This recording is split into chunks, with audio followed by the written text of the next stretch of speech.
왜 우리는 이렇게 됐을까? 왜 우리는 원래 하나님이 창조하신 그 본래의 목적에서 벗어나 있게 된 것일까? 네, 기도하고 시작하겠습니다. 살아계신 하나님 아버지, 이 시간을 주님의 손에 올려드립니다.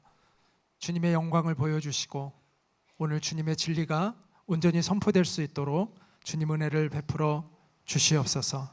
우리 주 예수 그리스도의 이름으로 기도합니다. 아멘. 네, 여러분 만나서 반갑습니다.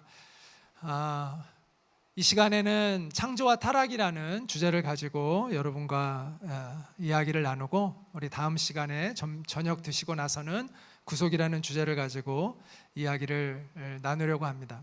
넘겨주시면. 성경의 첫 문장은 간결하지만 아주 깊고 장엄하죠. 태초에 하나님이 천지를 창조하시니라 라고 말씀하고 있습니다. 여기서 태초라는 건 시간을 의미하고, 그 다음에 천지는 공간을 이야기합니다.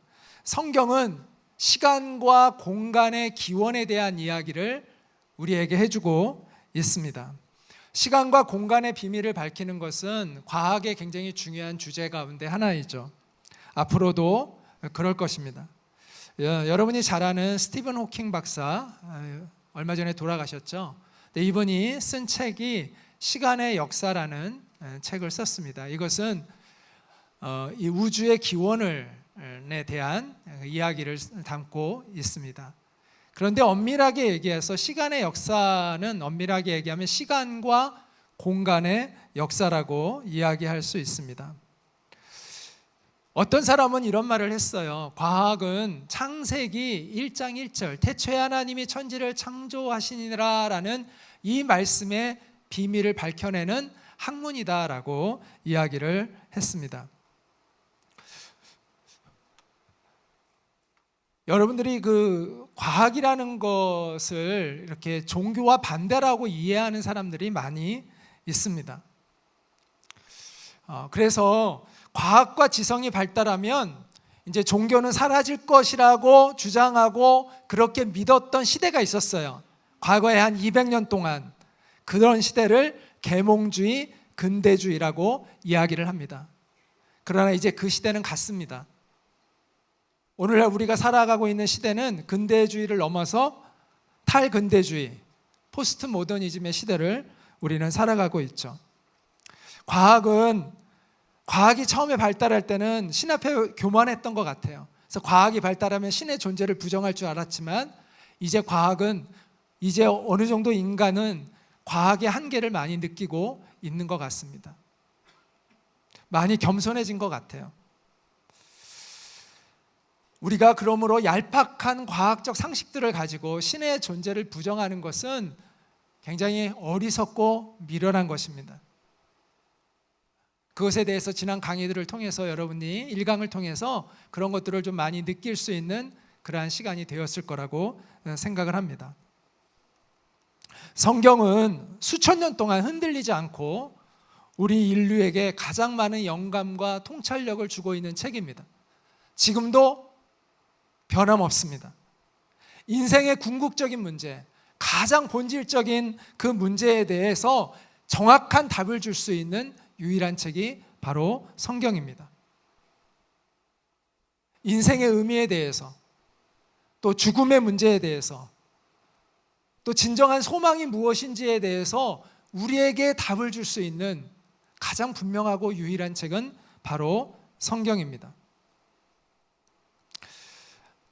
아까 우리가 읽었던 대로 하나님은 천지를 창조하셨다고 성경은 선포하고 시작합니다. 하나님이 모든 만물을 지으시고 나서 그 다음에 지으신 것이 바로 인간입니다. 성경은 우리 인간이 얼마나 특별한 존재인가에 대하여 굉장히 중요한 그러한 정보를 우리에게 전해주고 있습니다. 우리 창세기 1장 27절 말씀을 같이 한번 읽어보겠습니다. 시작. 하나님이 자기 형상 곧 하나님의 형상대로 사람을 창조하시되 남자와 여자를 창조하시고, 여기서 우리가 하나님의 형상이라는 이 말의 의미를 좀 깊이 이해할 필요가 있습니다. 왜냐하면 하나님의 형상을 인간이 닮았다는 것은 무슨 얘기냐면 인간이 누구인가에 대한 대답을 해주고 있는 거거든요. 자, 하나님의 형상으로 창조되었다는 의미는 첫 번째, 인간은 영적인 존재라는 것입니다. 영적인 존재라는 것은 불멸의 영혼을 가진 존재라는 겁니다. 사람들은 흔히 죽으면 끝이라고 생각을 합니다. 그런데 성경은 사람은 영혼과 몸으로 구성이 되어져 있고 죽음은 육체에서 영혼이 떠나가는 것이라고 말씀합니다. 그래서 야고보서 2장 26절에 영혼 없는 몸이 죽은 것 같이라고 말씀하고 있죠. 자, 영혼이 떠난 육체는 어디로 돌아가죠? 흙으로 돌아갑니다. 왜냐하면 하나님이 사람을 흙으로 지으셨기 때문이죠. 그런데 그것으로 끝나는 것이 아니라 인간은 하나님의 형상으로 지어졌기 때문에 몸은 흙으로 돌아가지만 우리의 영혼은 그대로 남는다는 것입니다. 그래서 성경에 영혼이라는 말이요, 이 영, 스피릿이라는, 정확히 영, 이 스피릿이라는 말이 500번 이상 나옵니다.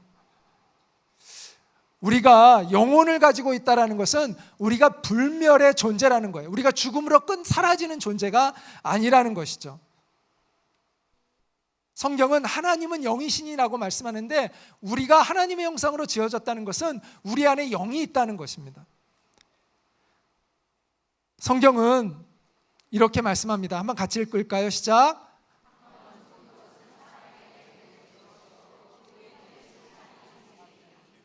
죽음으로 끝나면 심판이 있어요? 없어요? 없는 거죠. 근데 죽음으로 끝나는 것이 아니기 때문에 심판이 있다고 성경은 말씀하고 있습니다. 근데 이게요, 우리가 죽음으로 끝나는 것이 아니다라는 말이 기분이 좋게 들리시나요? 꼭 그렇지 않아요. 오히려 이것은 우리에게 두려움이 될 수 있습니다. 왜냐하면 오늘 본문에서 말씀하고 있듯이 심판이 있다고 말씀하고 있기 때문입니다. 예수님은 영원한 형벌을 받을 사람이 있고 하나님의 심판대를 통과해서 또 영원한 생명을 누릴 사람이 있다고 말씀하셨습니다.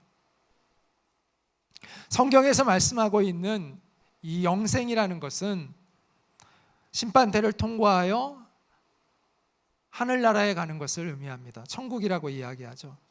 또 영벌은 그 심판대를 통과해서 지옥에 가는 것을 의미합니다. 그래서 예수님은 이렇게 말씀했습니다. 내가 내 친구 너희에게 말하노니 몸을 죽이고 그 후에는 능히 더 못하는 자들을 두려워하지 말라. 마땅히 두려워할 자를 내가 너희에게 보이리니 곧 죽인 후에 또한 지옥에 던져 넣는 권세에 있는 그를 두려워하라. 그가 누구예요? 하나님이신 것이죠. 내가 참으로 너희에게 이르노니 그를 두려워하라 라고 말씀합니다. 많은 사람들이 하나님은 사랑의 하나님이기만을 원합니다. 그러나 하나님은 물론 사랑의 하나님이시지만 동시에 정의로우신 하나님이신 것이죠. 여러분은 정의로우신 하나님의 심판대 앞에 서게 될 것입니다. 그럴 준비가 되셨나요? 자, 하나님의 형상으로 우리가 지어졌다는 것은 첫 번째 영적인 존재라고 말씀을 드렸어요. 또 하나가 있습니다. 그거는 뭐냐면 인격적이고 도덕적인 존재입니다. 이 말은 무슨 얘기냐면 자기의 행위에 대하여 책임을 지는 존재로 하나님이 우리를 지으셨다는 것입니다. 여러분, 인격을 가진 존재라는 것은 자유의지를 우리가 가지고 있다는 거예요. 자유가 있다는 거예요. 우리에게 자유가 없다면 우리는 심판을 받지 않을 겁니다. 내가 내 행동을 선택할 수 있는 자유가 없다면 우리가 심판을 받을 수 없는 거죠. 어떤 사람들은 왜 하나님이 우리를 죄짓지 못하도록 만들지 않으셨느냐 이렇게 불평하는 사람이 있습니다. 그 얘기는 무슨 얘기인지 아세요? 우리를 사람이 아닌 로봇처럼 만들어야 했다고 말하는 것과 같은 거예요. 여러분, 로봇처럼 만들어지기를 원하세요? 그건 아닐 거예요. 우리가 사람이라는 것은 우리가 우리의 행동에 대해서 책임질 수 있는 존재로 하나님이 우리를 지으셨다는 것이고 그것은 우리에게 자유가 주어져 있다는 것입니다. 우리는 사고할 수 있고 선택할 수 있습니다. 그래서 하나님은 우리를 심판하시는 것입니다. 그래서 성경에 이런 말씀이 있습니다. 요한계시록에 보면 또 내가 보니 죽은 자들이 큰 자나 작은 자나 그 보좌 앞에 서 있는데 책들이 펴 있고 또 다른 책이 펴졌으니 곧 생명책이라. 죽은 자들이 자기 행위를 따라 책들에 기록된 대로 심판을 받으니 바다가 그 가운데에서 죽은 자들을 내주고 또 사망과 음부도 그 가운데에서 죽은 자들을 내주매 각 사람이 자기의 행위대로 심판을 받고. 하나님은 인간에게 양심이라는 걸 주셨어요. 양심이라는 거는 하나님이 무엇을 선하게 여기시고 무엇을 악하게 여기시는지를 우리의 마음에 알게 하신 것입니다. 물론 우리의 양심이 지금 많이 손상이 되어서 완전하지는 않지만 그래도 아직도 우리의 양심은 어느 정도의 분별력을 가지고 있습니다. 사람은 죄를 짓고 나면 양심에 뭘 느껴요? 가책을 느끼죠. 그때 사람들은 두 가지 중에 하나의 반응을 할 수가 있습니다. 하나는 회개하는 것이고 하나님 앞에 죄를 고백하고 돌이키는 것이고 또 하나는 자신을 합리화시키는 것이죠. 대부분의 사람들은 자신의 죄를 합리화시키는 것에 익숙합니다. 왜 그런지 아세요? 죄를 계속 짓고 싶기 때문입니다. 사람은요, 자기가 막 죄책감을 느끼면서 죄를 또 반복하기가 어렵대요. 인간은 내가 죄라는 걸 정말 알고 그거에 대한 그 죄책감을 깊이 느끼면 그 행동을 잘 할 수가 없다고 합니다. 그래서 사람들이 죄책감을 지우는 작업을 합니다. 죄는 계속 짓고 싶고 죄책감이 걸그적거리기 때문에 그 죄책감을 없애려고 하죠. 그게 바로 자기 합리화입니다. 어떻게 합리화를 할까요? 남의 탓으로 돌리는 겁니다. 환경의 탓으로 돌리는 겁니다. 아담이 선악과를 따먹고 자기 아내를 탓했잖아요. 또 그 아내는 뱀을 탓합니다. 이것처럼 많은 사람들이 남을 탓하고 환경을 탓하며 자기의 죄를 합리화시킵니다. 내가 그렇게 한 것은 이유가 있어서 그런 거야 라고 생각을 하는 것이죠. 내가 화낸 것은 이유가 있어. 그 사람이 그렇게 하니까 내가 화내는 거지. 내가 거짓말한 것은 이유가 있어. 내가 뒤에서 그 사람 욕한 것 이유가 있는 거야. 내가 외도한 것 이유가 있어. 내가 미워한 것도 이유가 있어서 그런 거야 라고 이야기를 합니다. 아니요, 이유가 없습니다. 이유가 있다면 그것은 내 안에 죄성이 있기 때문인 것이죠. 죄성에 이끌려서 죄의 유혹을 이기지 못하기 때문입니다. 내가 선하지 못하고 악해서 그런 것입니다. 여러분, 다른 사람들이 여러분에게 화를 내면 그 사람 나쁘다고 생각하시잖아요. 이 사람 이상한 사람이야. 왜 이렇게 화를 내? 근데 왜 여러분이 화내는 것은 괜찮은 거죠? 내가 다른 사람이 거짓말하는 건 나쁘게 생각하면서 왜 내가 거짓말하는 건 괜찮은 거예요? 다른 사람이 외도하는 거는 잘못됐다고 하는데 내가 왜 외도한 거는 괜찮은 거예요? 성경은 이렇게 얘기합니다. 그러므로 남을 판단하는 사람아, 누구를 막론하고 네가 핑계하지 못할 것은 남을 판단하는 것으로 네가 너를 정죄함이니 판단하는 네가 같은 일을 행함이니라 라고 말씀하고 있습니다. 우리는 우리가 한 행위에 대하여 나중에 하나님의 심판대 앞에서 그 책임을 묻게 될 것입니다. 저는 그날에는, 지금은 우리가 양심이 이렇게 막 둔해져 가지고 그런데 우리가 하나님 앞에 가면 우리의 양심이 살아날 거예요. 그래서 우리의 양심이 우리를 정죄할 겁니다. 내가 지금은 잘 모르지만 내가 하나님 앞에 설 때 내 양심이 깨끗해져서 내가 정말 무엇을 잘못했는지를 감출 수 없고 숨길 수 없을 거예요. 내가 스스로 내 양심이 나를 고발하게 될 것입니다. 우리는 우리의 행위에 대하여 책임을 지는 존재로 하나님이 우리를 지으셨어요. 자, 세 번째, 하나님의 형상으로 창조된 우리는 세 번째, 위임받은 존재입니다. 하나님께 위임을 받았어요. 하나님께 사명을 받은 존재라는 것이죠. 아까 창세기 1장 28절을 몇 번 우리가 전에 읽었던 것 같아요. 여기도 다시 한번 보면 하나님께서 우리에게 인간을 지으시고 생육하고 번성하라 라고 말씀하시고 땅에 충만하라, 땅을 정복하라, 바다의 물고기와 하늘의 새와 땅에 움직이는 모든 생물을 다스리라 이렇게 말씀하셨습니다.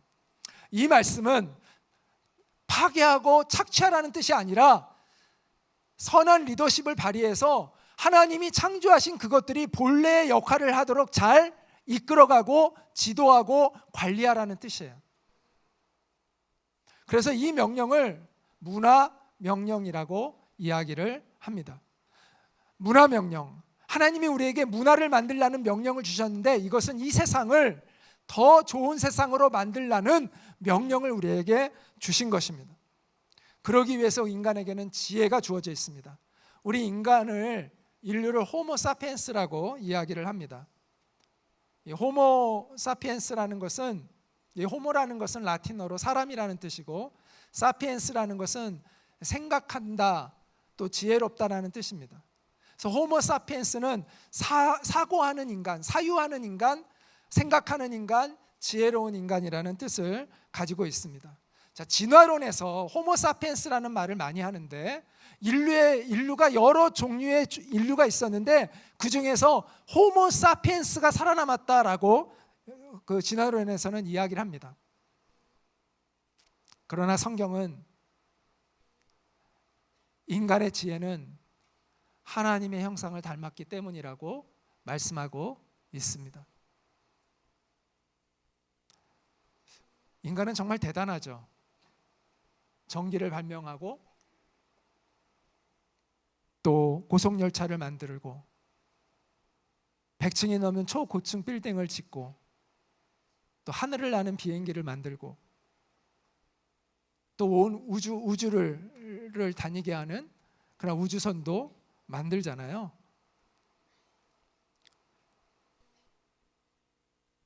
이게 하나님의 지혜가 우리 가운데 있기 때문에 가능한 일이라는 거죠. 그런데 인간의 지혜는 양면성이 있어요. 무슨 말이냐면 선한 문화를 만들 수도 있고 악한 문화를 만들 수도 있는 겁니다. 하나님이 기대하시는 건 어떤 문화를 만드는 걸까요? 선한 문화를 만드는 거죠. 그런데 과연 우리는 선한 문화를 만들까요? 우리가 만들어내는 이 문화, 하나님이 우리에게 주신 이 지혜를 가지고 우리가 지금 만들어내고 있는 이 문화에 대해서 우리는 하나님 앞에 평가를 받고 그것이 우리에게 때로는 죄가 되는 경우들이 있다라는 것이죠. 타락한 인간은 죄악의 문화를 만들어내고 있습니다. 성적인 문란, 죄악의 문화이죠. 돈을 사랑하는 것, 배금주의, 인신매매, 인권유린, 폭력과 살육, 속임과 모함, 차별과 학대, 착취와 억압, 탐욕과 사치 등등의 문화들이 죄악의 문화이고 하나님의 뜻에 어긋난 문화입니다. 그것을 성경은 우상 숭배라고 이야기를 합니다. 흔히 사람들은 하나님이 아닌 다른 신을 섬기고 절하고 하는 것을 우상 숭배라고 생각하죠. 그런데 성경은 이러한 세속적인 문화를 따르고 살아가는 것이 우상 숭배와 같다라는 것을 알려줍니다. 너희도 정녕 이것을 알거니와 음행하는 자나 더러운 자나 탐하는 자 곧 우상 숭배자는 이렇게 얘기하고 있어요. 다 그리스도와 하나님의 나라에서 기업을 얻지 못하리니 누구든지 헛된 말로 너희를 속이지 못하게 하라. 이로 말미암아 하나님의 진노가 불순종의 아들들에게 임하나니 그러므로 그들과 함께하는 자가 되지 말라라고 말씀합니다. 또 이렇게 얘기합니다. 나는 알파와 오메가요. 예수님이 하시는 말씀입니다. 나는 처음과 시작이요 시작과 마침이라. 자기 두루마기를 빠는 자들은 복이 있으니 이는 그들이 생명나무에 나아가며 문들을 통하여 성에 들어갈 권세를 받으려 함이로다. 개들과 점술가들과 음행하는 자들과 살인자들과 우상 숭배자들과 거짓말을 좋아하며 지어내는 자는 다 성 밖에 있으리라. 그러니까 우상 숭배자, 음행하는 자, 거짓말하는 자 다 한 통속이라는 거예요. 여러분은 어떤 문화에 익숙해 있나요? 여러분은 어떤 문화를 따라 살아가고 있습니까? 여러분은 어떤 문화를 형성하는 데 기여하는 삶을 살아가고 있습니까? 문화는 저절로 만들어지는 것이 아니라 우리의 가치관과 우리의 세계관을 반영하고 있는 거예요. 내가 어떤 문화를 쫓고 살아가느냐가 나의 가치관과 나의 세계관을 반영하고 있는 것입니다. 우리는 이것에 대하여 나중에 하나님 앞에서 책임을 지게 될 것입니다. 많은 사람들이 자기 인생이 내 생명은 내 것, 내 돈은 내 것, 내 맘대로 살 수 있다고 생각을 합니다. 내 인생은 내 맘대로 사는 것이라고 생각을 합니다. 그러나 성경은 우리 인생의 주인이 우리가 아니라고 말씀합니다. 우리가 갖고 있는 이 생명은 하나님이 주신 생명이라는 거예요. 우리의 삶은 하나님의 목적이 있어서 우리에게 주신 삶이라는 것입니다. 우리의 일은 하나님의 대리자로서 우리에게 주어진 사명이고 우리에게 맡겨진 일이라는 것이에요. 여러분이 하고 있는 그 비즈니스도 여러분의 비즈니스가 아니라 하나님이 나에게 주신 위임되어진 소중한 일이라는 것을 성경은 이야기를 합니다. 생명은 여러분의 것이 아니에요. 그래서 우리가 우리 스스로를 해하면 안 되는 겁니다. 또한 다른 사람의 생명도 내가 해야 할 권리가 내게 없는 거예요. 내 몸도 내 마음대로 하는 게 아니에요. 술 취하며 방탕하며 음란하게 살아가는 것이 하나님 앞에 죄를 짓는 것이라는 것이죠. 내가 벌은 돈 내 마음대로 아닙니다. 내 것이 아니에요. 하나님이 잠시 나에게 맡겨주신 거예요. 그래서 그걸 내 마음대로 쓰면 죄가 돼요.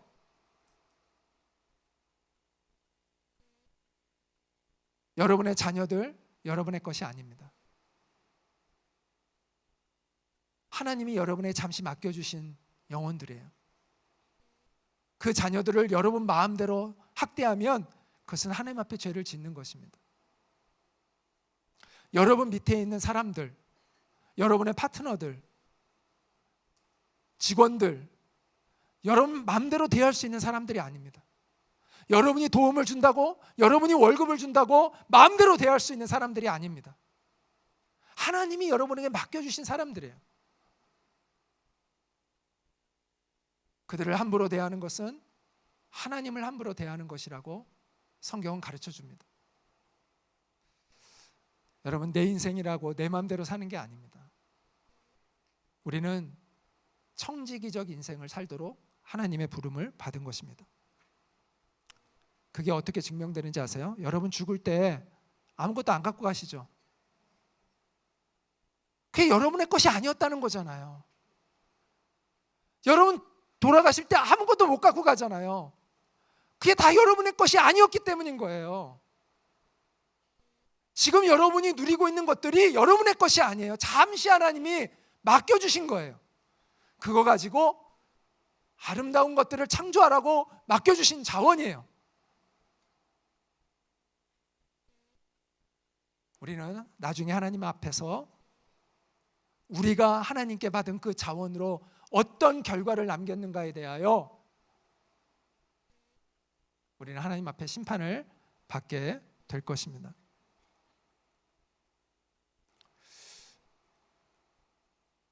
자, 세 번째까지 봤는데요. 자, 네 번째는 예배하는 존재로 하나님이 우리를 지으셨다는 겁니다. 우리가 하나님의 형상으로 지어졌다는 것은 여러분 모든 피조물 가운데 하나님과 소통할 수 있는 유일한 피조물이 바로 우리라는 사실을 여러분 아시기 바랍니다. 인간은 하나님께 사랑을 받고 또 하나님을 사랑할 수 있는 유일한 존재입니다. 시편 8편의 시인이 이렇게 노래합니다. 주의 손가락으로 만드신 주의 하늘과 주께서 베풀어 두신 달과 별들을 내가 보오니 사람이 무엇이기에 주께서 그를 생각하시며 인자가 무엇이기에 주께서 그를 돌보시나이까. 그를 하나님보다 조금 못하게 하시고 영화와 존귀로 관을 씌우셨나이다. 이렇게 이야기를 합니다. 너무 감격해하고 있는 거죠. 우리 인간이 하나님의 사랑을 받는 존재임을 감격해하고 있습니다. 하나님이 천지를 창조하시고 이 지구라는 아름다운 푸른 별을 하나님이 우리에게 허락하시고 이것을 누리도록 우리를 만드셨잖아요. 정말 우리를 하나님이 너무나 특별하게 생각하시는 것 같아요. 근데 왜 하나님이 이렇게 우리를 존귀하게 만드셨는지 정말 이해하기가 어려워요. 여러분 이유를 아세요? 시인도 그 이유를 잘 모르겠대요. 하나님이 왜 나를 이렇게 사랑하시는지 자기가 이해가 잘 안 된다는 거예요. 근데 여러분 저는 이런 생각을 해요. 내가 사랑받을 만한 존재이기 때문에 누군가로부터 사랑을 받으면 감사가 클까요? 적을까요? 네, 내가 자꾸 지금 두 패로 나눠졌어요. 예, 무엇이 진실일까를 토론하고 싶은데 내가 사랑받을 만해서 사랑을 받는다고 생각을 하면 감사가 적겠죠. 그런데 내가 사랑받을 수 없는 사람인데 나를 누군가 너무 사랑해주면 너무 감사가 크겠죠. 하나님은 우리가 그런 감격 가운데 살기를 원하시는 것 같아요. 그래서 이사야서 43장 21절에 보면 성경은 이렇게 말씀합니다. 이 백성은 내가 나를 위하여 지었나니. 여기서 내가는 누구죠? 하나님이죠. 하나님이 하나님을 위하여 지었나니 나를 찬송하게 하려 함이니라. 하나님은요 예배받기를 원하세요. 하나님은 우리가 하나님의 사랑을 누리고 그 사랑에 감격해하며 살기를 원하세요. 그 사랑을 깨닫고 감격하며 기뻐하며 감사하며 그래서 우리도 하나님을 사랑하게 되기를 원하세요. 하나님은 우리를 그렇게 지으신 거예요. 그런데 사람들은 하나님이 아닌 다른 것에 빠져 살아갑니다. 하나님이 아닌 참 하나님은 놔두고 헛된 신들을 쫓아 살아갑니다. 하나님은 하나님이 아닌 다른 신을 숭배하는 것이 얼마나 큰 죄인지를 우리에게 알려주셨는데요. 여러분 잘 아시는 10계명, 1계명과 2계명이 이와 관련된 겁니다. 너는 나 외에는 다른 신을 내게 두지 말라. 이게 1계명이죠. 그 다음에 2계명은 너를 위하여 새긴 우상을 만들지 말고 또 위로 하늘에 있는 것이나 아래로 땅에 있는 것이나 땅 아래 물속에 있는 것에 어떤 형상도 만들지 말며 그것들에게 절하지 말며 그것들을 섬기지 말라. 이렇게 말씀합니다. 자, 여기서 이 첫 번째 계명과 두 번째 계명이 비슷하죠. 그런데 차이가 있어요. 자, 첫 번째 계명은 하나님이 아닌 다른 신을 섬기지 말라는 게 포커스가 되어 있다면, 두 번째는 하나님을 포함시켜서 하나님을 우상으로 만들지 말라라는 것도 포함되어 있는 거예요. 자, 이 말씀을 이해하려면 우리가 성경에서 그 이스라엘 백성이 이제 모세가 이스라엘 백성들을 이집트에서 이끌어내 가지고 그 가나안 땅으로 이제 가는 중간에 시내산이라는 곳에서 십계명을 받습니다. 그래서 모세가 그 십계명을 받으러 산에 올라가 있는 동안에 이스라엘 백성들이 기다리다가 모세를 기다리지 못하고 이런 금송아지를 만들어서 그 금송아지를 숭배합니다. 그런데 이 금송아지가 다른 신이 아니에요. 우리가 성경을 자세히 보면 이 금송아지는 다른 신이 아니라는 것을 알 수가 있습니다. 이 금송아지는 그들을 이집트에서 이끌어냈던 바로 하나님을 우상으로 만든 거예요. 다른 신이 아니라 그 하나님을 우상으로 만드는 거예요. 그래서 하나님께서 모세에게 너는 내려가라. 네가 애굽 땅에서 인도하여 낸 너의 백성이 부패하였도다. 그들이 내가 그들에게 명령한 길을 속히 떠나 자기를 위하여 송아지를 부어 만들고 그것을 예배하며 그것에게 제물을 드리며 말하기를 이스라엘아 이는 너희를 애굽 땅에서 인도하여 낸 너희 신이라 하였도다. 이 금송아지를 그들은 뭐라고 불렀다고요? 우리를 이집트에서 이끌어낸 신이라고 불렀다는 거예요. 하나님을 생각한 거예요. 그런데 하나님은 진노하셨습니다. 모세가 하나님 용서해 주세요. 모세가 생명을 걸고 하나님 앞에 중보해가지고 이스라엘 백성들이 용서를 받았는데 안 그랬으면 이스라엘 백성을 하나님이 다 진멸하라고 하셨어요. 왜 그랬을까요? 왜 하나님은 하나님을 금송아지로 만든 것을 보고 그렇게 진노하셨을까요? 하나님을 자신의 욕망을 채우는 도구로 만들려고 했기 때문입니다. 여러분 알라딘의 마술램프에 그 요괴가 나오잖아요. 많은 사람들이 하나님을 이 요괴처럼 생각합니다. 자기의 소원을 들어주는 신, 내 욕망을 채워주는 신. 많은 사람들이 우상을 섬기는 이유도 그거예요. 왜 사람들이 무당에게 찾아가죠? 왜 사람들이 무당을 찾아가는 이유는 뭡니까? 바르게 살기 위해서 무당 찾아가는 사람 있어요? 자기가 원하는 걸 얻기 위해서 가는 거죠. 내가 언제 돈을 많이 벌지, 내가 어떻게 해야 좋은 대학에 갈지, 내가 어떻게 해야 승진해야 할지 다 자기의 욕망을 채우기 위하여 무당에게 가잖아요. 자기의 욕망을 채워주는 신을 찾는 것이죠. 교회를 다녀도 하나님을 정말 경외하는 것이 아니라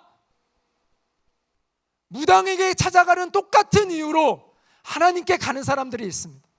하나님의 이름을 부르는 사람들이 있습니다.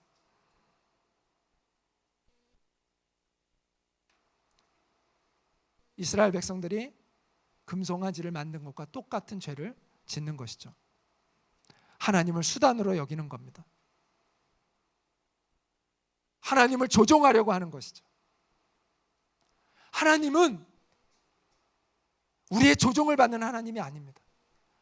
하나님이 정말 살아계시다면 누가 조종을 받아야 돼요? 우리가 조종을 받아야죠. 여러분이 조종할 수 있는 신은 신이 아니에요. 그런 신은 우리가 만들어낸 신에 불과한 거예요. 정말 신이 계시다면, 정말 하나님이 계시다면 복종해야 하는 것은 우리인 것이죠. 여러분의 자녀들이 여러분을 자신의 욕망을 채우는 도구로 여긴다면 어떻게 생각하시겠어요? 용납할 수 없는 일이죠. 그거는 고귀한 사랑에 대한 배신이죠. 마찬가지입니다. 하나님은 우리의 영혼의 아버지이십니다. 하나님은 누구보다도 우리를 사랑하시고 그렇기 때문에 우리가 온전하고 바른 길을 가기를 원하시고 진정한 행복, 가짜 행복이 아니라 진정한 행복을 추구하기를 원하시고 우리의 인생이 정말 보람되고 의미 있고 가치 있는 인생이 되기를 원하십니다. 그걸 가르쳐 주기를 원하세요. 우리가 그 하나님의 사랑을 깨닫고 하나님 앞에 나와 하나님을 경배하고 주님을 따르기를 원하시는 겁니다.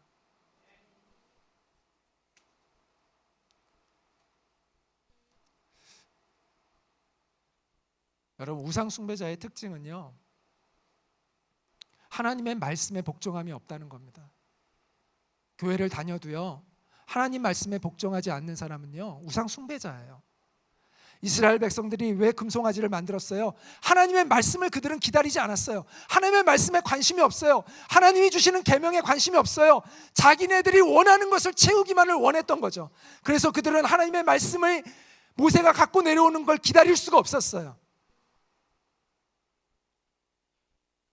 오늘날 많은 교회를 다니는 사람들이 하나님 앞에 복종하지 않고 살아가는 사람들이 많습니다. 그들은 정말 살아계신 하나님을 아직 만나지 못한 것입니다. 그들은 우상 숭배의 죄를 짓고 있는 것이죠. 성경은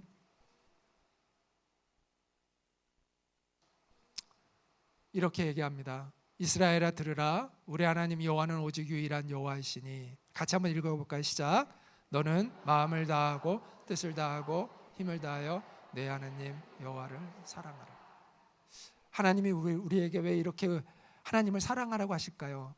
하나님이 우리를 그렇게 사랑하고 계시기 때문입니다. 자, 우리는 지금까지 하나님이 우리를 어떻게 지으셨나 생각해 보았습니다. 그리고 하나님이 지으신 원래의 그 형상에서 우리가 얼마나 왜곡되어서 살아가고 있는가에 대해서 말씀을 드렸습니다. 왜 우리는 이렇게 됐을까?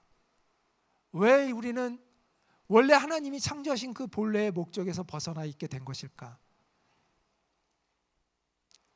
그에 대한 이야기를 하고자 합니다.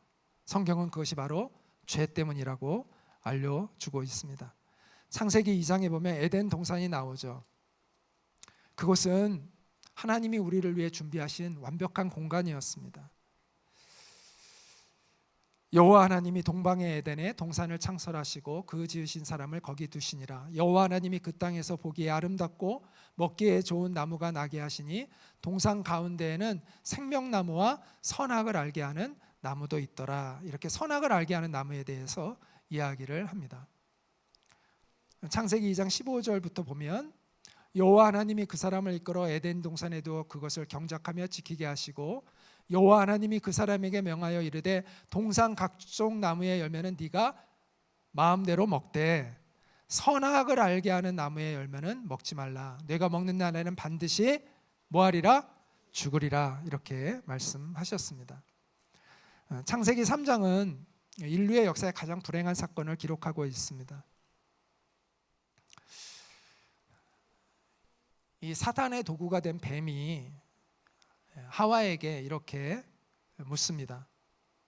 하나님이 참으로 너희에게 동산 모든 나무의 열매를 먹지 말라 하시더냐, 이렇게 물어요. 그러니까 하와가 대답을 합니다. 다른 건 다 우리가 먹을 수 있는데 중앙에 있는 그 나무의 열매는 먹지도 만지지도 말라 하셨다. 너희가 그러면 죽을까 하노라 하셨느니라. 근데 죽을까가 아니라 반드시 죽으리라 말씀하셨는데 하와는 이렇게 대답을 하죠. 그때 이제 뱀이 하나님과 인간 사이를 이간질합니다. 너희가 결코 죽지 아니하리라. 이거 너희들이 하나님처럼 될까 봐 하나님이 그거 싫어해서 못하게 하신 거야 라고 이야기를 하는 것이죠. 뱀은 하와의 마음을 흔들어 놓고 하와는 그 유혹을 못 이겨서 따먹게 되죠. 그리고 그것을 누구에게 줘요? 아담에게 주게 됩니다. 그 결과 그들의 마음에 죄책감이 들어옵니다. 수치심이 들어와요. 이에 그들의 눈이 밝아져 자기들이 벗은 줄을 알고 무화과 나무 잎을 엮어 치마로 삼았더라 라고 말씀합니다. 하나님처럼 된 게 아니라 수치심과 죄책감을 느끼게 됩니다. 자, 많은 사람들이 선악과를 잘 오해해요. 하나님이 그 선악과 그거 괜히 만들어가지고 왜 그걸 그렇게 그냥 따먹게 만들었느냐 이렇게 생각합니다. 그런데 중요한 건 뭔지 아세요? 선악과가 어떤 열매냐가 중요한 게 아니라 하나님의 명령이 있었다는 거예요. 명령이. 자, 여러분, 명령이 있다라는 건 여러분 집에서 여러분에게 명령하는 사람이 있다라는 거는 무슨 얘기예요? 여러분이 1인자가 아니라는 거죠. 제가 저희 아버님과 함께 살 때는, 지금 아버님이 돌아가셨고 지금은 제 마음대로 텔레비를 보지만 전에 저희 아버님과 살 때는 제가 텔레비를 마음대로 보지 못했습니다. 아버님 꼭 9시에 뉴스를 보셔야 하기 때문에 제가 아무리 원하는 게 있어도 9시에는 뉴스를 봐야 되는 거예요. 제가 예전에 어떤 군인 딸과 사귄 적이 있어요. 잠시. 근데 이 딸은 7시만 되면 집에 가려고 그래요. 해가 지기 전에 집에 가야 된다는 거예요. 아버지가 통금을 그렇게 해놓은 거예요. 제가 결혼을 해가지고 부부싸움을 한번 한 적이 있는데 어머니한테 엄청 혼났어요. 예. 어디서 부모님들이 계신데요 소리내서 싸우냐고 해가지고 그다음부터 이제 소리 적게 해서 싸웠습니다. 예. 이처럼 여러분이 하지 못하는 게 있다는 건 무슨 얘기예요? 여러분보다 높은 사람이 있다는 거예요. 자, 하나님이 모든 걸 다 하게 해줬어요. 딱 하나만 못하게 해준 거예요. 못하게 해놓은 거예요. 그건 무엇을 아담에게 심어주고자 하는 거냐면 너 위에 내가 있다라는 걸 알려주는 거예요. 저는 그렇게 생각해요. 선악과는 아담의 마음을 지켜주는 나무였다. 인간이 인간다울 수 있는 것은 내 위에 하나님이 계시다는 걸 인정하며 살아갈 때 인간은 인간다울 수 있다고 저는 생각합니다. 그걸 잃어버리는 순간 인간은 원래 하나님이 창조하신 인간이 아닌 거예요.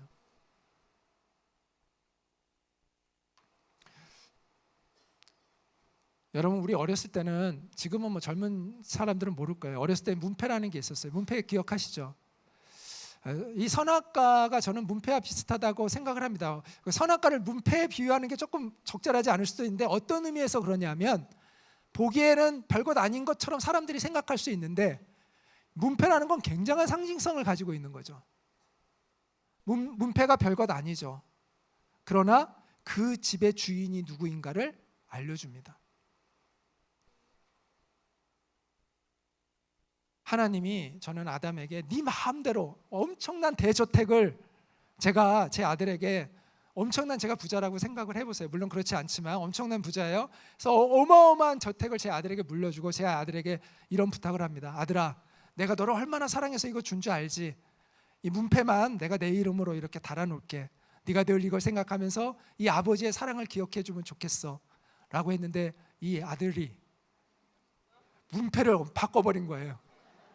제가 요구했던 건 그 딱 하나, 내 마음과 정성이 담긴 이것을 내가 너를 사랑해서 줬다는 걸 기억하기를 원했는데 문패마저 바꿔놓고 이제는 제가 들어오지 못하게 해요.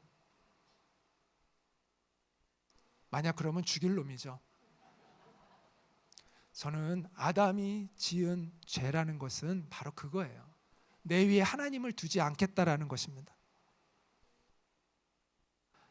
내가 하나님을 하나님으로 인정하며 살지 않겠다는 게 선악과를 따먹는 거예요. 그게 선악과를 따먹은 의미입니다.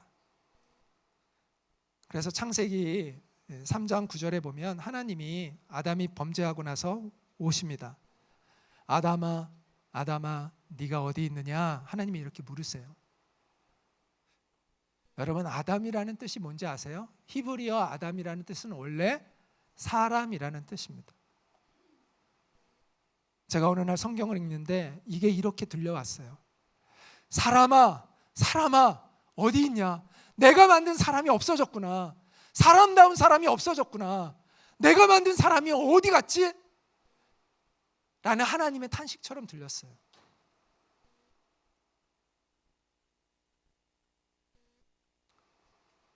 아까도 얘기했지만 인간이 인간다울 수 있는 것은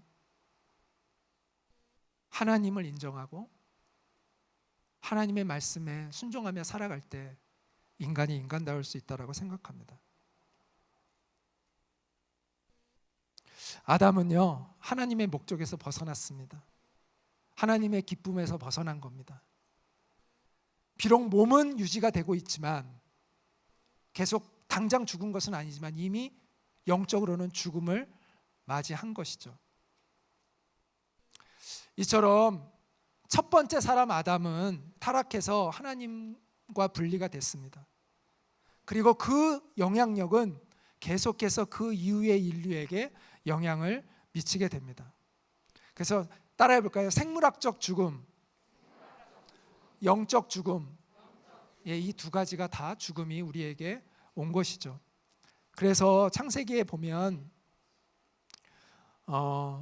아담이 범죄하고 나서 이제 땅이 이제 네가 수고해야 땅이 열매를 맺을 거다라고 얘기하고 마지막에 너는 흙이니 흙으로 돌아갈 것이니라 이렇게 말씀을 했습니다. 이게 생물학적 죽음이죠. 이 생물학적 죽음을 첫째 사망이라고 이야기를 합니다. 그리고 영적인 죽음이 있어요. 성경은 영적인 죽음에 대해서 얘기합니다.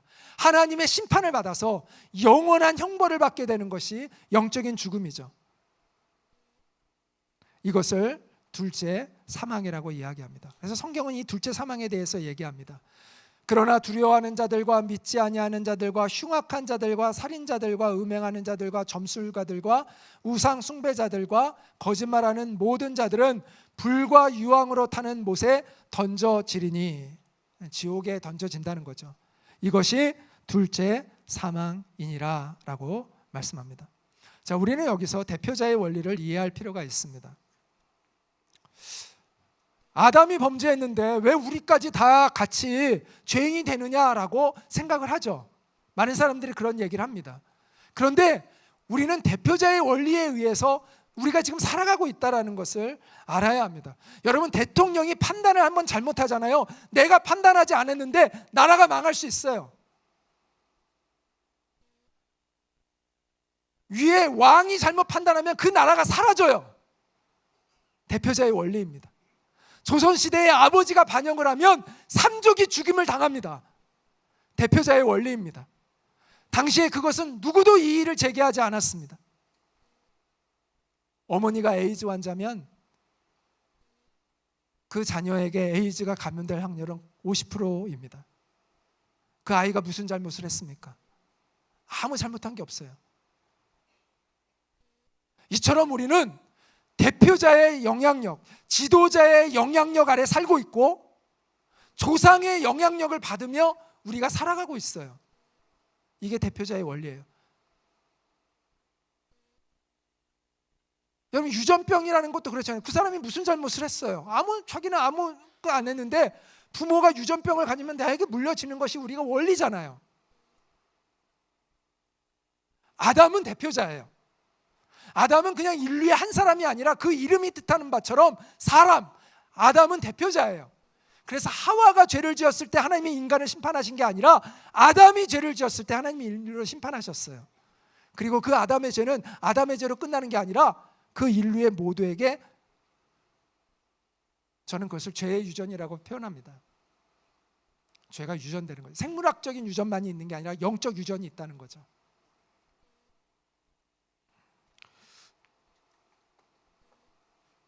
그걸 어떻게 여러분 알 수가 있죠? 우리에게 죄의 유전자가 있다는 걸 어떻게 알 수 있죠? 물론 이제 생물학적 유전이 아니라 영적인 유전자가, 죄의 유전자가 있습니다. 누굴 보면 알아요? 우리 아이들을 보면 알죠. 우리가 아이들에게 누구 거짓말하라고 가르친 적이 있습니까? 알아서 다 거짓말을 하잖아요. 누구 때리라고 막 그렇게 때리고 괴롭히고 거짓말하라고 가르친 적 없죠. 그런데도 다 알아서 거짓말하고 폭력을 사용합니다. 왜요? 그 아이 안에 죄의 유전자가 있다라는 것이죠.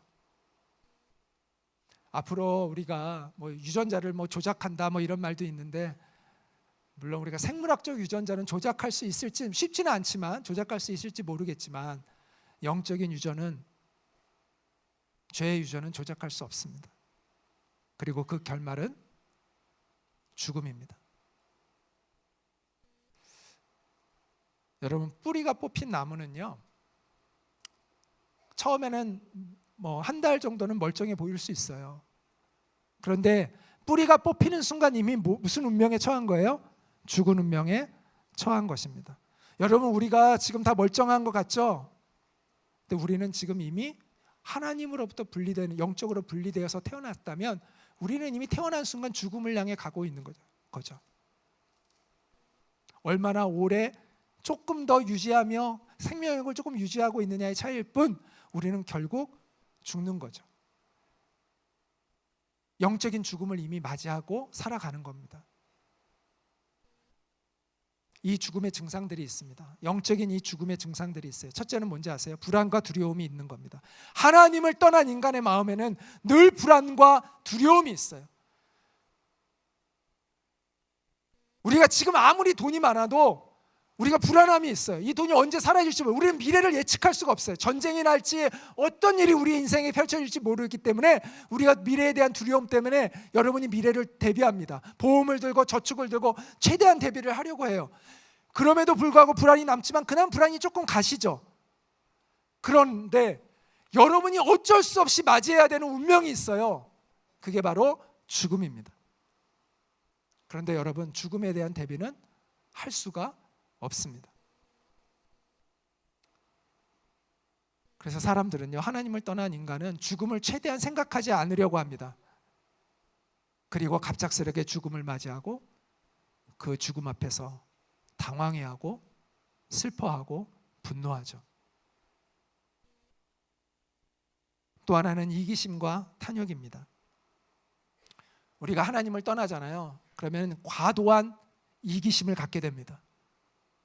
자기를 자기가 보호해야 되는 거죠. 하나님의 보호에서 떠났으니까 자기가 자기를 보호하려고 하는 거죠. 그래서 자기 보호 본능에만 충실해요. 짐승처럼 되는 거죠. 짐승들은 자기 보호 본능에만 충실하잖아요. 짐승들이 무슨 이타심이 있어요? 없어요. 그냥 자기 보호 본능에만 충실해요. 하나님을 떠난 인간은 이처럼 이기적이 됩니다. 그런데 짐승은요, 최소한 이기적이기는 한데 탐욕적이지는 않아요. 짐승은 자기가 배부르잖아요. 그럼 해치지는 않습니다. 자기를 위협하거나 아니면 내가 정말 배가 고파서 그게 허기가 졌을 때만 공격을 해서 다른 짐승을 공격해서 잡아먹지, 자기 배가 부른데 다른 짐승을 해하지는 않습니다. 근데 우리 인간은요, 짐승보다 못한 게 뭔지 아세요? 탐욕적이라는 거예요. 자기가 배가 부른데도 계속해서 남의 것을 빼앗으려고 합니다. 그것도 약한 사람, 사회적인 약자들까지도 착취해가지고 그 남은 양식까지도 자기의 곳간에 채워 넣으려고 하는 것이 인간의 죄악이라는 것이죠. 하나님은 이러한 죄악에 대하여 분노하십니다.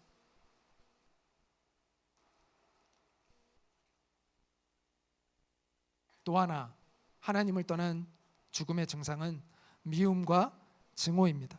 여러분, 미움은 왜 생기는 것 같으세요? 저도 제 안에 미움이 내가 왜 누구를 미워할까 자꾸 이런 마음을 생각해 본 적이 있어요.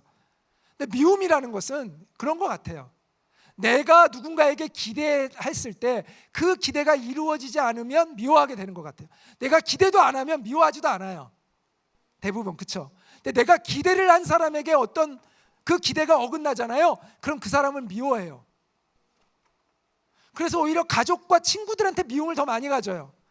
내가 딴 사람들은 아예 기대도 안 하니까. 그런데 기대했던 사람에게 배신당하면 그를 미워하게 되는 것이죠. 인간은요, 하나님으로부터 채워지는 존재로 우리가 지음을 받은 거예요. 그런데 하나님으로부터, 하나님의 사랑으로부터 채워져야 하는데 하나님의 사랑을 받지 못하니까 애매한 다른 사람들로부터 내가 사랑을 받으려고 하는 거예요. 근데 여러분, 참 인간이 이상하지 않아요? 지는 남에게 그 사랑을 주지 못하면서, 지는 남을 충족시키는 사랑을 주지 못하는 주제에 자기는 왜 끊임없이 남들로부터 그 사랑을 받기를 원하는지, 그게 비극이에요. 그게 모순이에요. 그러니까 끊임없이 배신감을 느낄 수밖에 없어요. 그래서 누군가를 끊임없이 미워하게 돼요. 이게 하나님을 떠난 인간 안에 있는 증오입니다. 혹시 여러분 그렇지 않습니까?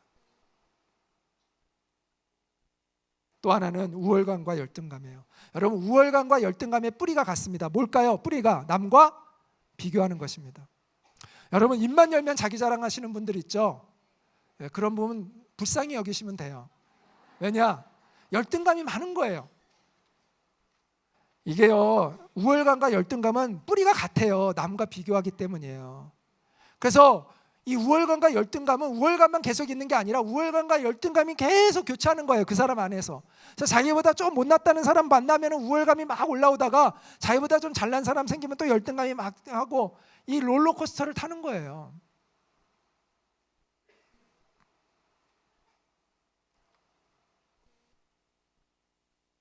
뿌리가 같아요. 또 하나는 자기 연민과 자기 학대입니다. 이것도 뿌리가 같아요. 자, 자기 연민은 자기를 불쌍히 여기는 거죠. 자기 학대는 뭐예요? 자기를 괴롭히는 겁니다. 반대잖아요. 자기를 불쌍히 여기는데 자기를 괴롭히는 이 두 가지가 뿌리가 같아요. 뭔지 아세요? 절망이에요. 자기 스스로에 대한 절망감이에요. 그 절망감 때문에 스스로를 불쌍히 여기고 그래서 우울증에도 빠지고 또 때로는 자기를 학대하는 거죠.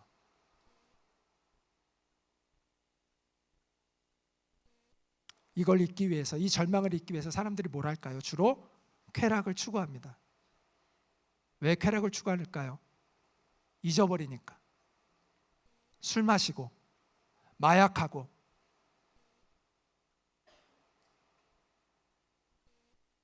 이 세상에 환락에 들어가 있으면 잠시 그 고통을, 자기 절망을 잊을 수 있으니까.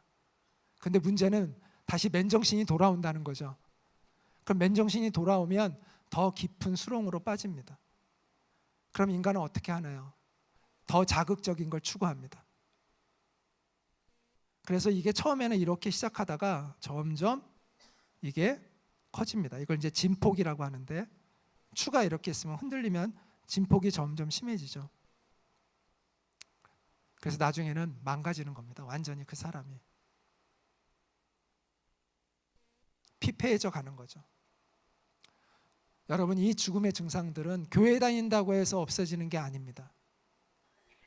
교회 다니는 사람들도 정말 하나님을 깊이 만나고 하나님의 다스리신 가운데 살아가지 않는다면 똑같이 이런 증상을 겪으며 살아가고 있는 거예요.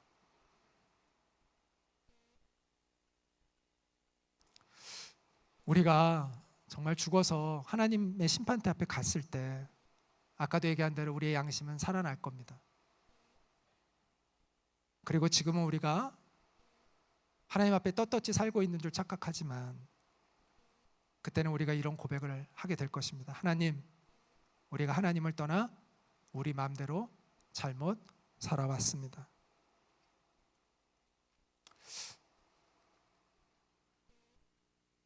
제가 한 대학교 캠퍼스에서 복음을 전하는데 저를 벌레 보듯이 보는 한 청년이 있었습니다. 대학생이 있었어요. 딱 얼굴이 정말 저를 벌레 보듯이 보더라고요. 전도하면 그런 반응을 보이는 사람이 가끔 있거든요. 근데 제가 왠지 오기가 생겼는지 그 친구에 가서 저 이야기를 시작을 했어요.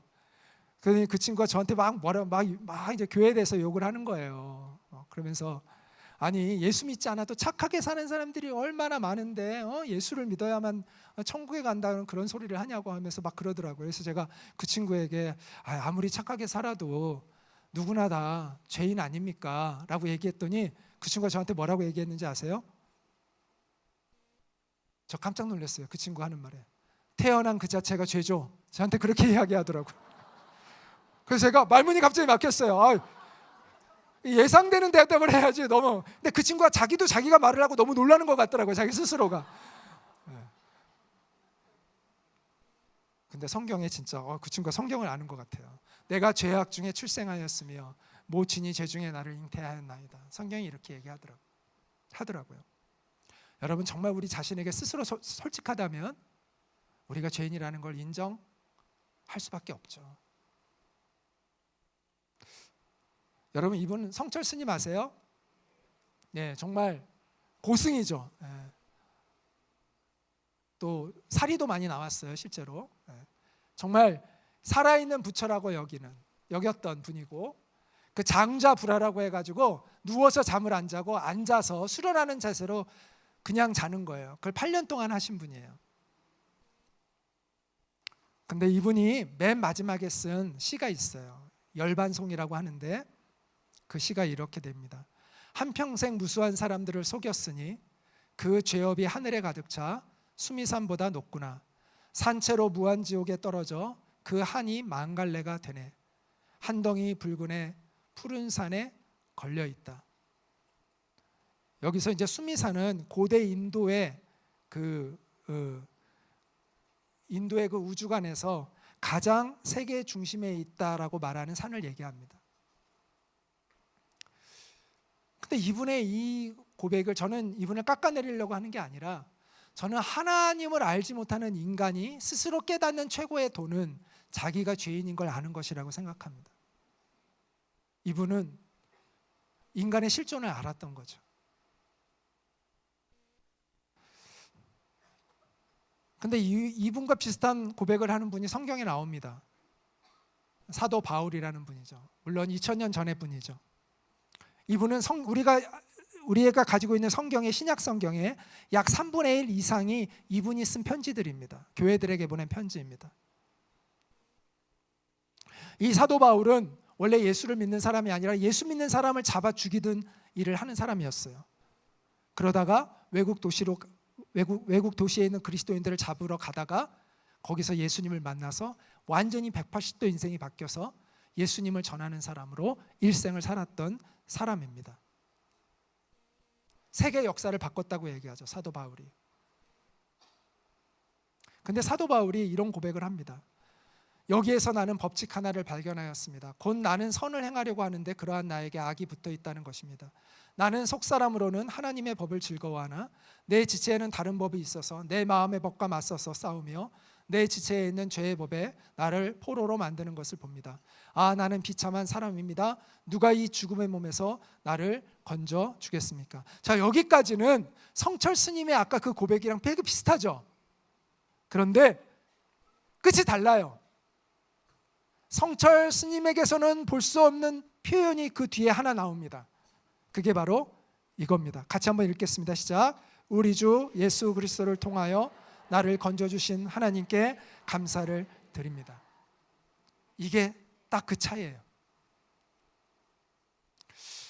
도대체 예수가 누구이기에? 예수가 무엇을 하였기에 사도 바울은 예수 그리스도를 통하여 나를 건져주신 하나님께 감사를 드립니다 라는 고백을 했을까요? 예수님은 성경은 하나님의 아들이라고 얘기합니다. 인간의 몸을 입고 이 땅에 오신 하나님의 아들. 그리고 이분은 십자가에 달려 우리를 위해 죽으셨는데 이 예수님의 죽으심은 하나님의 뜻을 실현하기 위한 복종이었다라고 이야기를 합니다. 그는 근본 하나님의 본체시나, 여기서 예수님을 얘기하는 거죠. 예수님은 근본 하나님의 본체시나 하나님과 동등됨을 취할 것으로 여기지 아니하시고 오히려 자기를 비워 종의 형체를 가지사 사람들과 같이 되셨고 사람의 모양으로 나타나사 자기를 낮추시고 죽기까지 복종하셨으니 곧 십자가에 죽으심이라.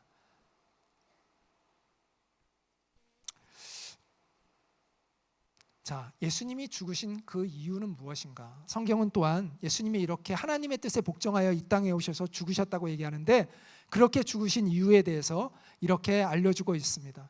내가 하늘에서 내려온 것은 내 뜻을 행하려 함이 아니요 나를 보내신 이의 뜻을 행하려 함이니라. 나를 보내신 이의 뜻은 내게 주신 자 중에 내가 하나도 잃어버리지 아니하고 마지막 날에 다시 살리는 이것이니라. 내 아버지의 뜻은 아들을 보고 믿는 자마다 영생을 얻는 이것이니 마지막 날에 내가 이를 다시 살리리라 하시니라. 또 예수님은 이렇게 말씀했습니다. 내가 문이니 누구든지 나로 말미암아 들어가면 구원을 받고 또는 들어가며 나오며 꼴을 얻으리라. 도둑이 오는 것은 도둑질하고 죽이고 멸망시키려는 것뿐이요 내가 온 것은 양으로 생명을 얻게 하고 더 풍성히 얻게 하려는 것이라. 여러분, 성경은 첫 번째 아담에 대해서도 얘기하지만 마지막 아담을, 예수님을 마지막 아담이라고 표현합니다. 아까 제가 대표자의 원리에 대해서 말씀드렸죠. 그 대표자의 원리에 의해서 우리가 다 죽게 되었다면 동일한 원리로 대표자의 원리에 의해서 우리는 다 살 수도 있다는 것을 의미하는 겁니다. 그래서 고린도전서에 보면 사도 바울이 쓴 서신이죠. 그러나 이제 그리스도께서 죽은 자 가운데서 다시 살아나사 잠자는 자들의 첫 열매가 되셨도다. 사망이 한 사람으로 말미암았으니 누구예요? 여기서 한 사람은 아담이죠. 죽은 자의 부활도 한 사람으로 말미암는도다. 바로 예수님을 얘기하는 것이죠. 아담 안에서 모든 사람이 죽은 것 같이 그리스도 안에서 모든 사람이 삶을, 생명을 얻으리라 라고 말씀합니다.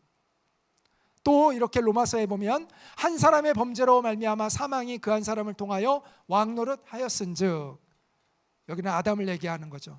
더욱 은혜와 의의 선물을 넘치게 받는 자들은 한 분 예수 그리스도를 통하여 생명 안에서 왕노릇 하리로다. 그런즉 한 범죄로 많은 사람이 정죄에 이른 것 같이 한 의로운 행위로 말미암아, 예수님의 그 십자가의 그 사건을 얘기하는 거죠. 그 예수님의 의로운 행위로 말미암아 많은 사람의 의롭다 하심을 받아 생명에 이르렀느니라. 한 사람이 순종하지 아니함으로 많은 사람이 죄인 된 것 같이 한 사람이 순종하심으로 많은 사람이 의인이 되리라. 이것을 도표로 표현하면 이렇게 표현할 수가 있어요. 첫 번째 아담과 마지막 아담이신 예수님을 비교하는 거죠.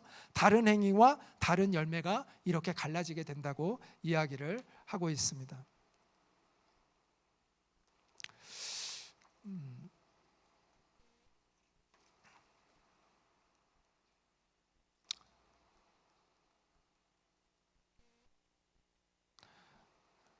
사람들은요, 성경을 정말 모릅니다. 성경을 그리스 로마 신화 같은 그런 허구적인 색으로 생각하는 사람들이 정말 많은데, 그거는 무식해도 너무 무식한 겁니다. 성경은 실제의 역사가 담겨 있습니다. 물론 우리가 쉽게 믿지 못하는 기적들이 담겨 있기 때문에 사람들은 그걸 신화처럼 여기지만, 그러나 성경은 실제 역사를 담고 있고, 또 놀라운 것은 고고학적인 발굴을 통해서 그 사실들이 실체했다라는 것이 증명되어지고 있는 놀라운 책입니다. 그리고 성경은 예언이 담겨 있어요. 여러분, 경전이요, 예언이 가득한 경전은 성경밖에 없습니다. 그냥 좋은 교훈들을 나열하면은 얼마든지 그거는 뭐 문제가 안 돼요. 근데 예언이라는 건 예언이 이루어져야 그 권위가 서잖아요. 근데 성경은 너무나 많은 예언들이 있어요.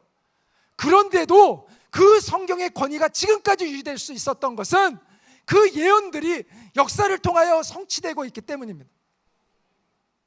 놀라운 책이에요. 그래서 많은 사람들이 성경을 부인하려고 연구하다가 성경을 믿게 되고 그리스도인 된 사람들이 많습니다. 많은 지성인들이. 성경은요, 정말 놀라운 책입니다. 성경을 여러분이 몰라서 지금 성경을 신화처럼 생각하고 만들어낸 허구처럼 생각하는데, 정말 성경을 여러분 한번 읽어보세요. 그리고 성경에 대해서 좀 연구해 보세요. 놀라운 책입니다. 성경은 예수님이 오시기 전, 제가 아까 쭉 넘어갔는데 예수님이 어떻게 태어나셔서 어떻게 죽고 어떻게 부활하고 그게 다 예언되어 있어요. 예수님이 오시기 수천 년부터 수백 년 전까지 예언되어 있고, 그 예언을 그대로 예수님이 이루어진 것을 우리는 확인하게 되는 거죠.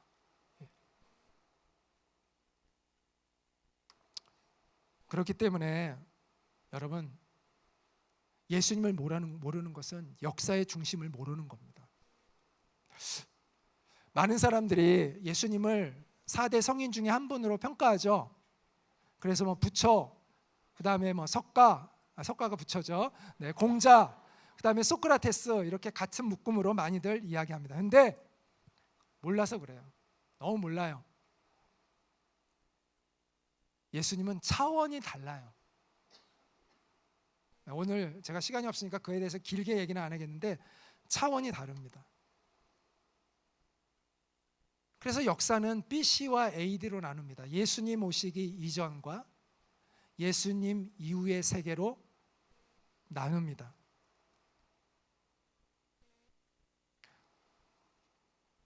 그래서 예수님을 아는 것은요, 역사의 중심을 아는 것입니다. 그리고 구원받을 수 있는 유일한 길을 아는 겁니다. 자, 예수님은 이렇게 말씀하셨어요. 같이 한번 읽겠습니다. 시작. 예수께서 이르시되 내가 곧 길이요 진리요 생명이니. 내가 곧 길이요 진리요 생명이라고 말씀했습니다.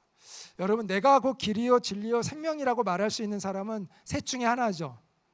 하나는 정신병자이거나, 하나는 아니면 사기꾼이거나, 아니면 정말 진짜 하나님의 아들이거나 정말 진리이거나, 셋 중에 하나겠죠. 일단 예수님이 정신병자는 최소한 아닌 것 같아요. 그렇죠? 정신병자가 그렇게 유려하게 사람들을 감동시키고 그런 삶을 살았다고는 일단 생각할 수 없잖아요. 자, 그럼 둘 중에 하나죠. 사기꾼이거나 하나님의 아들이거나. 많은 사람들이 이렇게 얘기합니다. 나도 예수님을 존경해. 그런데 나 예수님은 믿지 않아. 혹시 여기 중에 그런 생각을 갖고 계신 분이 있으시면 그거는요, 말이 안 되는 얘기입니다. 왜냐하면 예수님 스스로가 그 여지를 안 남겨놨어요. 여러분, 석가모니는, 부처는 여러분이 얼마든지 존경하면서도 석가를 신으로 여기고 진리로 여기지 않아도 됩니다. 그렇죠? 본인이 그렇게 얘기 안 했으니까. 그런데 예수님은 본인이 뭐라고 얘기했냐면 내가 곧 길이요 진리요 생명이라고 얘기했고 나로 말미암지 않고는 아버지께로 갈 자가 없다라고 얘기했어요. 그럼 그게 사실이 아니면 뭐예요? 거짓말장이죠. 거짓말장이를 여러분이 존경할 수 있어요? 그건 여러분 스스로의 모순이잖아요. 그래서 다른 위대한 역사의 인물들은 여러분이 얼마든지 존경하면서도 경배는 안 할 수 있어요. 근데 예수님은, 여러분이 예수님을 존경한다면 반드시 예수님을 경배해야 돼요. 아니면 경멸하든지, 아예 존경 안 하고 경멸하든지, 아니면 예수님을 존경하고 예배하든지, 둘 중에 하나만 여러분이 하실 수가 있는 거예요. 그게 예수님이 여러분에게 얘기하신 거예요. 그래서 나는 예수님을 존경은 하는데 예수님을 나는 믿지는 않아, 이 말은 예수님이 어떤 분인지를 전혀 모르고 예수님이 어떤 말을 했는지도 전혀 모르고 성경이 뭐라고 써 있는지도 한 번도 보지 않은 사람이 하는 모순된 말이에요. 저는 오늘 여러분에게 도전하고 싶습니다. 예수님을 경멸하든가 아니면 예수님을 예배하든가, 둘 중에 하나를 여러분이 하셔야 되는 거예요.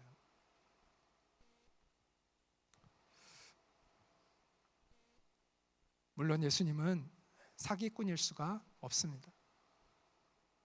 그분의 말씀과 삶은 역사를 통해 증명되었고, 그 증명된 역사 앞에서 우리가 내릴 수 있는 진실은 누구에게는 그것이 불편하게 여겨질 수 있겠지만 예수님은 하나님의 아들이신 거죠. 예수님이 만약 하나님의 아들이라고 생각하면 그 이후에 일어난 사건들은 설명이 안 돼요. 예수님의 십자가 사건을 목격했던 백부장은 누구냐면 로마 장교인데 100명의 부하를 거느린 사람을 백부장이라고 합니다. 이 사람은 유대인이 아닙니다. 로마인이고 성경에 대해서 알지 못하는 사람입니다. 그런데 백부장이 예수님의 죽으심을 보고 이 사람은 진실로 하나님의 아들이었도다라고 고백을 합니다. 어떻게 그럴 수 있었을까요? 이 사람은 성경도 모르는 사람이었을 텐데. 저는 그런 생각을 해봅니다. 그는 수많은 죽음을 봤을 거예요. 십자가에 달리는 수많은 죄인들의 죽음을 그는 목격했을 겁니다. 그런데 예수님의 죽음은 달랐다는 것이죠. 확연히 달랐다는 겁니다. 성경을 모르는 그가 보기에도 예수님의 죽음은 달랐다는 거예요.